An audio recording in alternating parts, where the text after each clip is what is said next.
y'all, Fuzzy Biker down here at Baxter Cycle in the mighty metropolis of Marnia, Iowa, and look what they have out for us today. I just love this thing. I love the colors of this thing. That's why I chose it. They got a room full of them in there. And I just love the black, the silver, this beautiful yellow stripe. Check that out. Royal Enfield Hunter 350. Let's go take that hot rod for a ride. Wahoo! Oh yeah, 20 horsepower. If y'all are in the market for a new or used Royal Enfield, Triumph, British classic bike of any type, get yourself down here to Baxter Cycle in Marnia, Iowa. Go to baxtercycle.com. Those guys can help you out. They got all kinds of gear, parts, apparel, backpacks, shoes, you name it, they got it. Life is good. Wahoo! Hey, let's go the other way.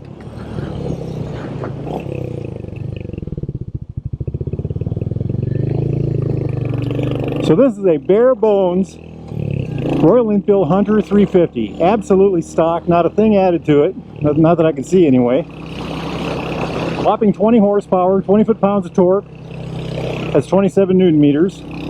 Weighs about 399 pounds. That's 181 kilograms. Has a 53.9 inch wheelbase, which is about 1,370 millimeters. Handles like a dream. Has a 17-inch front tire and rear tire, I believe. We'll check on that when we stop. But the handling on these bikes is just wow. About 5.9 inches of ground clearance. That's about 150 millimeters, I believe.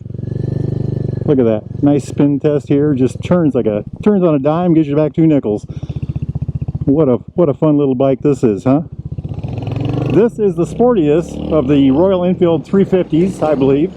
I call this the Hunterceptor because it reminds me of an Interceptor, and I love the paint on this one, by the way. I love everything about this little hot rod. It's so quiet with that stock pipe.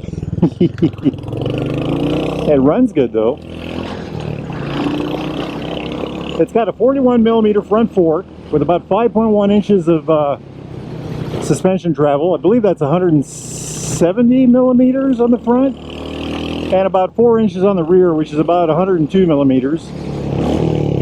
Listening for that sound, you can make it sound good. Baxter Cycle sells a whole mess of different pipes for this hot rod. Diablos, AEWs, all kinds of neat stuff to really bring her to life. Runs pretty darn good with the stock pipe on it though, just quiet. Brake on the front is a 300 millimeter with a dual piston Bibury caliper. And the rear has got a 270 millimeter, kind of large, a little larger than normal, with a single piston Bibury caliper.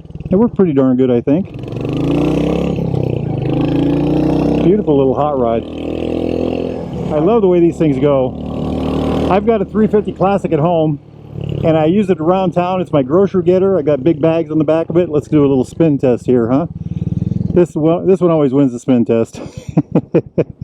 It just does it so well. You know, it's got that little tiny wheelbase. What did I say? 53.9, 370 millimeters. If you're ever in Martin, get yourself over to the Railed Grill. Good eats, good eats. Look at that, plenty of torque. All the torque is way at the bottom on these bikes. You know, 20 foot-pounds of torque, but it's literally right up the red line. Works very well. Seat height is 31.1 inches. Let's see, what is that? That is 765 millimeters, I believe. 775, something like that. But the bike is so narrow, you know, that it feels a lot lower than that. So the big claim to fame on this bike, I would say, rideability, lots of fun, decent power, great learning bike, great way to expand your skill sets. Excellent price. I think it's $4,200 plus a $500 fee.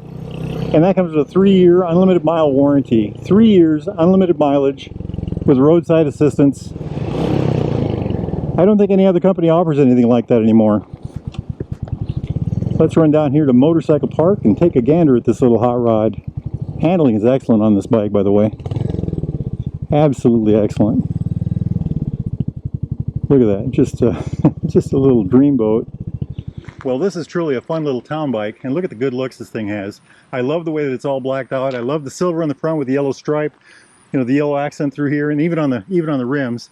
But look at all the just how it's all blacked out.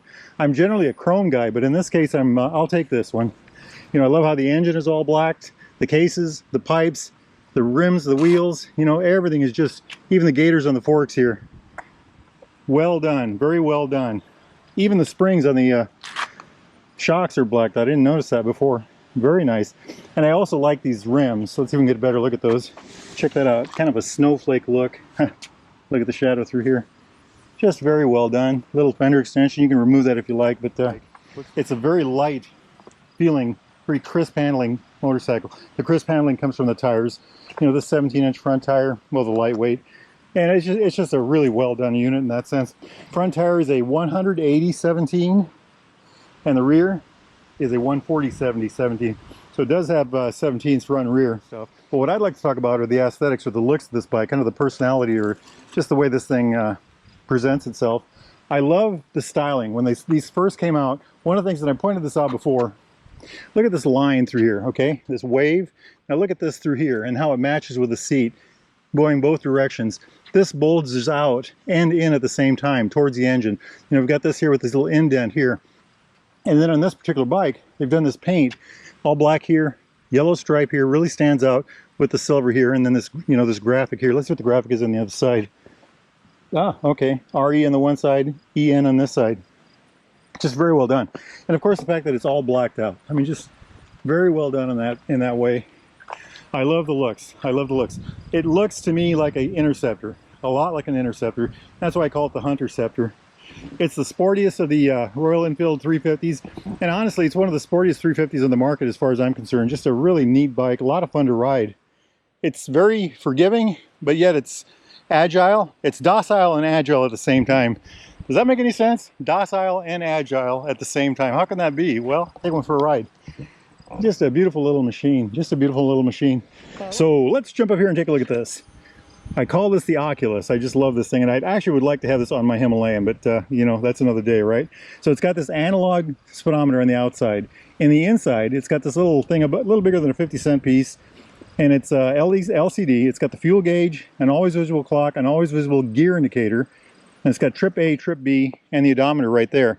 And that stuff, the trip A, trip B, and the odometer, you adjust that with this little button right here. So there we are in trip A, there's trip B, and there is the odometer. Let's go back to trip A. Kind of neat, huh? And then down here it's got a battery light, which I love that. Everybody should have a battery light, ABS light, neutral light, and then an engine light. But I like that everything is presented very well. You glance down, everything is right where you expect it to be, easy to read, and I like the fact that it's analog on the top. Let's look at the switchgear real quick. I love the Royal Enfield levers on these bikes. I think this is the only model. The 350s are the only ones that have these levers, and I wish they'd put them on other bikes, but they're stylized kind of. They've got this nice sweep to them. They are thick through here, but yet they've got these radius curves on the edges here. I don't know if I can show that very effectively. So, you know, they're very comfortable to the hand. They work very well with these Amal style grips. Back in the old days, there was a company named Amal that made grips that kind of look like this. You know, they're kind of barreled in the middle. Very comfortable. I call them hard and soft at the same time, if that makes sense. So then over here, the information button, flash to pass, low beam, high beam, blinkers right here, horn right here. Jumping over to this side, the kill switch, the run switch, flip it over this way, it's a rocker switch. That's the start switch, and then the hazard lights here. So you notice this is red. That's kind of a throwback to days gone by too. You know, the old classic color. Really well done on their part, you know, and I just love the way this all looks. And then of course the tank, I was talking about that a little bit ago, but I think I can show that better from this side. If you look through here, look at this little detail here. You know, this kind of sculpted detail, and how it kind of matches this, you know.